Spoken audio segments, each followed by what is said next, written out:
In this video, we'll talk about when is the right time to start insulin. Let's first look at the pros and cons of insulin compared with other medications for diabetes. First of all, insulin can definitely bring your blood sugar down as long as the dose is high enough. This is not true for other medications. Most of them can only reduce A1C by no more than 2 points. However, people can gain weight from insulin. Besides, people can get low blood sugar from insulin, especially from short-acting insulin. So I would try to stay away from short-acting insulin if you have type 2 diabetes, unless no other medication work. And insulin is an injection, so you will have to do it every day or even multiple times a day, unless you use insulin pump. These are the situations that you should consider using insulin. First of all, if you have type 1 diabetes or if you're pregnant, you should use insulin.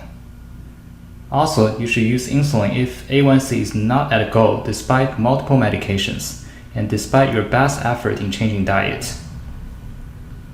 If you're just found to have diabetes, but A1C is very high, especially over 9, you should use insulin.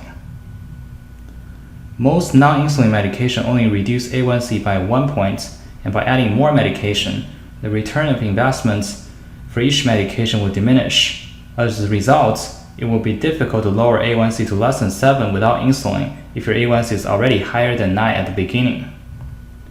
Also, steroid can raise blood sugar dramatically. If you have to start taking steroids and blood sugar rise, you should take insulin on those days that you have to take steroids. Now I will show you a few examples.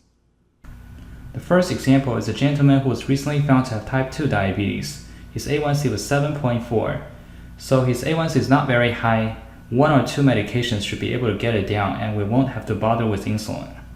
He started to take metformin and reduce carb in his diet. 3 months later, his A1C dropped to 6.6. The second example is a lady who was recently hospitalized for high blood sugar. Her A1C was 12. This is the first time she knows about diabetes, and she has not started any medication yet. Since her A1C is so high, it will be very difficult to bring her blood sugar down to a safe level without using insulin. So we started insulin Lantus, which is a long-acting insulin. By using long-acting insulin, she will be able to keep blood sugar down throughout the days. The dose of long-acting insulin is based on weight. You want to start with a low dose so the blood sugar does not become too low, and you can always raise the dose later based on blood sugar numbers. She's on the heavy side, so we started 30 units every morning. Most people should start from 20 to 40 units once a day depending on their weight. For long-acting insulin, it does not matter whether you take it in the morning or at night, as long as you take it at the same time every day. Next example is a gentleman who was recently found to have type 2 diabetes. His A1C is 9.5. He was overweight. He is strongly against using any injection. He was determined to change diet. We started metformin. He has radically changed his diet, lost 30 pounds.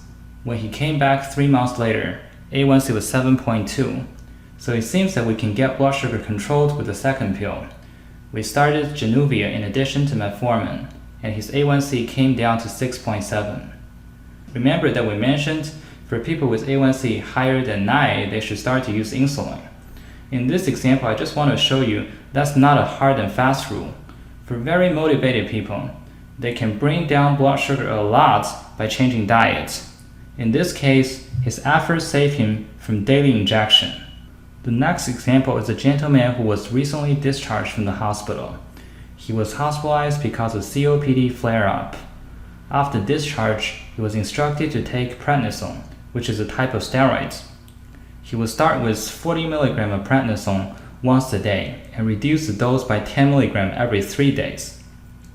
His blood sugar used to be well controlled with metformin and Jardiance, but since prednisone was started, it jumps above 200 all day and sometimes over 300. Since steroid can raise blood sugar dramatically, we need to give him insulin to control that.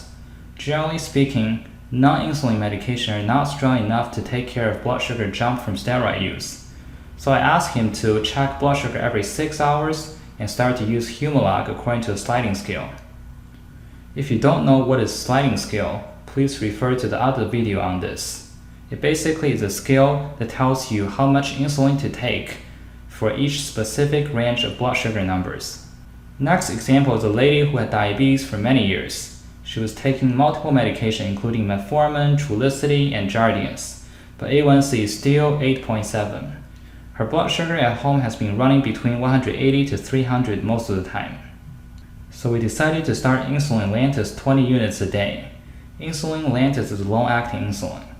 Her A1C went down to 7.8 in 3 months. She checks blood sugar twice a day, before breakfast and later in the day after lunch or dinner. Her blood sugar before breakfast was in the low 100s, but later in the day it climbed up to around 200. Why do you think her blood sugar climbed up later in the day? It's not surprising, isn't it?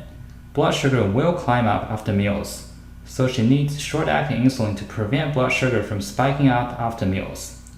We started Novolog 7 units before each meal, and her blood sugar later in the day came down to about 150 on most days.